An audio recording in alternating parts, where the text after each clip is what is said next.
पहली बात तो ये मान लेना चाहिए कि ये जो लड़ाई है वो सिर्फ मुसलमानों की लड़ाई नहीं है।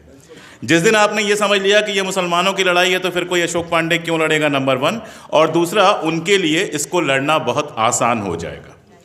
अगर ये लड़ाई सिर्फ मुसलमानों की होती, अगर ये लड़ाई सिर्फ मुसलमानों की होती तो फिर अडानी के जिम्मे सारा कुछ करने भर से वो खुश हो जाते, उसके आगे कुछ और करने की ज़रूरत उनको क्यों होती। अगर ये लड़ाई सिर्फ मुसलमानों की होती तो ठीक है, बाबरी मस्जिद गिरा दी गई, उसकी जगह पर राम जन्मभूमि मंदिर बन गया, कह रहे हैं दो की बात और है और बना लेंगे, मान लीजिए, उनको खामोश हो जाना चाहिए था। दरअसल ये लड़ाई इस देश में किस तरह का शासन रहेगा और किस तरह की लूट रहेगी, इसको तय करने की लड़ाई है। ये बात बहुत साफ साफ हमको समझना पड़ेगा। और उस लड़ाई में मुसलमान एक सुविधा बन के आते हैं, एक कॉमन दुश्मन बन के आते हैं। अभी रतनलाल साहब थे, चले गए। रतनलाल साहब जो बात कर रहे थे, जहां जाके उन्होंने बात खत्म की थी, वो बेहद इंपॉर्टेंट बात थी कि किस तरह से दलितों और पिछड़ों के भी एक बड़े हिस्से को ये ऑपरेशन मनुस्मृति का हिस्सा बना लिया गया है, या मनुस्मृति प्रोजेक्ट का हिस्सा बना लिया गया। वो तरह क्या है? एक कॉमन दुश्मन दिखाइए कि मुसलमान इस मुल्क के दुश्मन हैं। मुसलमानों को दुश्मन दिखाते रहिए और उसके पीछे सारे लोग एक हो जाएंगे, सारे लोग एक होकर वोट देंगे। और जब ये सब तमाशा चल रहा होगा तो इस देश की तमाम संपत्ति, इस देश की तमाम सारी चीजें कैपिटलिस्ट के हाथ, सीधे कहिए अडानी अंबानी के हाथ धीरे धीरे ट्रांसफर हो जाएंगे और सारी संस्थाओं पे कब्जा करके अपने हिसाब से चीजों को रंग लिया जाएगा, अपने हिसाब से चीजों को बना लिया जाएगा। अब दो तीन सवाल और छोटे छोटे। सिविल सोसाइटी का मामला, मुझसे पहले आप कह रहे थे और मैं आपसे पूरी तरह से सहमत हूं कि इस देश में अगर कोई लड़ाई लड़ रहा है और खतरे उठा के लड़ रहा है तो वो सिविल सोसाइटी लड़ रही है। आखिर उमर खालिद जेल जाता है, अभी तक कोई बड़ा मुस्लिम नेता तो जेल नहीं गया जो संसद के अंदर बैठा हुआ है, उमर खालिद जेल जाता है। नेता के लिए तो कितना आसान है कि चवन्नी नहीं हूं, पलटूंगा नहीं, और हाँ जी मैं चवन्नी हूं, लीजिए पलट गया। कितना आसान काम है ये। आप जिनके भरोसे उम्मीदें पालते हैं, आप जिनकी सभाओं में जाके बैठते हैं, तालियां बजाते हैं, आप जिनके लिए सोशल मीडिया पे दिन रात लड़ते हैं, वो कब चवन्नी अठन्नी बन के पलट जाते हैं आपको पता ही नहीं चलता। और आप ना शर्मिंदा हो पाते हैं ना दुखी, क्योंकि आपको अभी और लड़ाइयां लड़नी हैं, उनके हिस्से की गालियां भी आपको ही खानी है। और ये केवल सोशल मीडिया का मामला नहीं है, ये समाज का मामला है। हमारे जैसे हजारों लाखों लोग पूरे देश में लड़ रहे हैं और बिना किसी सहायता के लड़ रहे हैं। आप लड़िए, आपके ऊपर तुरंत लग जाएगा कि कांग्रेस से पैसा आ रहा होगा, फलां से पैसा आ रहा होगा, ढिमका से पैसा आ रहा होगा। कहां से पैसा आता है लोग जानते हैं, और इन लड़ाइयों में क्या क्या कीमत चुकाई जाती है वो लोग जानते हैं। मैं अगर यहां कहूं कि मुझे सरकारी नौकरी छोड़नी पड़ी तो बहुत छोटी सी बात होगी, क्योंकि लोगों ने पता नहीं क्या क्या छोड़ा है। लेकिन जब पॉलिटिकल क्लास का सपोर्ट हमें चाहिए होता है तो मैं माफी चाहूंगा कि हमारा पॉलिटिकल क्लास इतना ज्यादा एलीट है, वो साउथ दिल्ली से लेकर और जहां हम बैठे हुए हैं उस इलाके तक इतना व्यस्त है कि इसके बाहर निकलकर ईस्ट दिल्ली, वेस्ट दिल्ली और बाकी सारे जगहों में जाने का वक्त नहीं है उसके पास। लखनऊ, कानपुर, हैदराबाद तो आप छोड़ दीजिए, वो जाता है तो वैसे ही जाता है जैसे पुराने शहंशाह जाते थे। जाता है, एक पूरे उसके पीछे काफिला चलता है, बड़ी मुश्किल से अपने कार्यकर्ताओं के लिए उसको 5 मिनट मिलता है। हाँ, जब उसको आपसे काम होगा तो उसकी उम्मीद जरूर होगी कि उसके कॉल की पहली घंटी पर आप उठा लें। अगर 3 घंटियां बज जाएगी तो उन्हें लगेगा कि उनकी बेइज्जती हो गई है।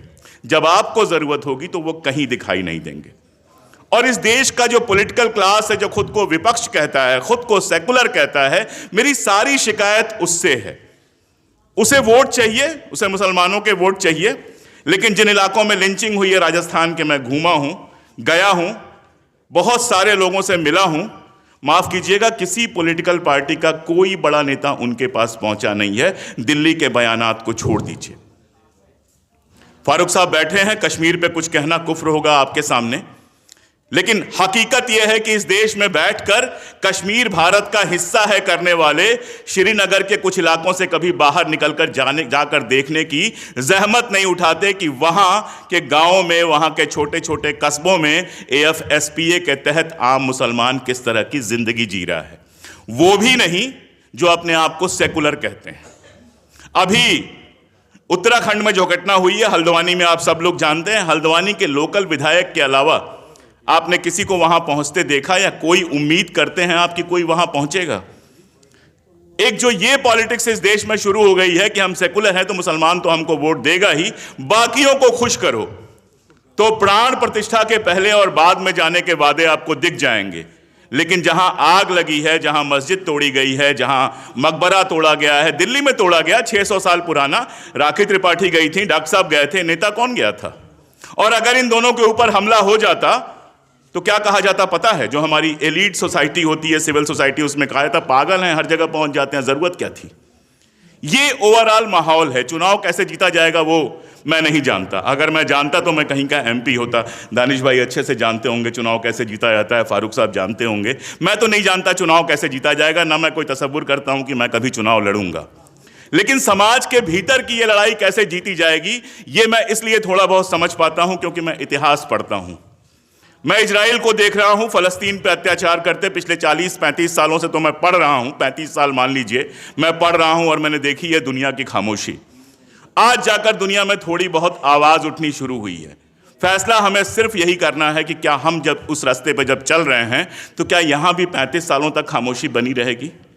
क्या 30-35 साल हम इंतजार करेंगे कि सब कुछ जब तबाह बर्बाद हो जाए उसके बाद हम बोलना शुरू करें, या खतरे उठा के बोलेंगे? और यकीन जानिए इस देश की सिविल सोसाइटी ने तो ये तय किया है, और मैं सबकी तरफ से बोल रहा हूं, भले मैं सबको ना जानता हूं और ज़्यादातर लोग मुझे ना जानते हूं, मैं सबकी तरफ से देख रहा हूं और बोल रहा हूं कि इस देश के ढेर सारे प्रोफेसर्स, राइटर्स, सिविल सोसाइटी में जिस जिस तरह के लोग होते हैं, उन्होंने तो अपने कंधे पर यह बोझ लिया है कि जब तक ताकत होगी बोलेंगे। हम डिनर में इकट्ठा होते हैं तो एक दूसरे से मजाक करते हैं कि कभी जेल चले जाएं तो यार संभाल लेना जरा ये वाली चीज। तो हम तो तैयार हैं इस बात के लिए। हमारी जो सियासी पार्टियां हैं उनको सोचना पड़ेगा कि क्या वो तैयार हैं, क्या वो कॉन्स्टिट्यूशन क्लब से बाहर निकलने के लिए, अपने इलाकों से बाहर निकलने के लिए, अपने एलीट जो घेरा बना के रखा है उससे बाहर निकलने के लिए तैयार हैं?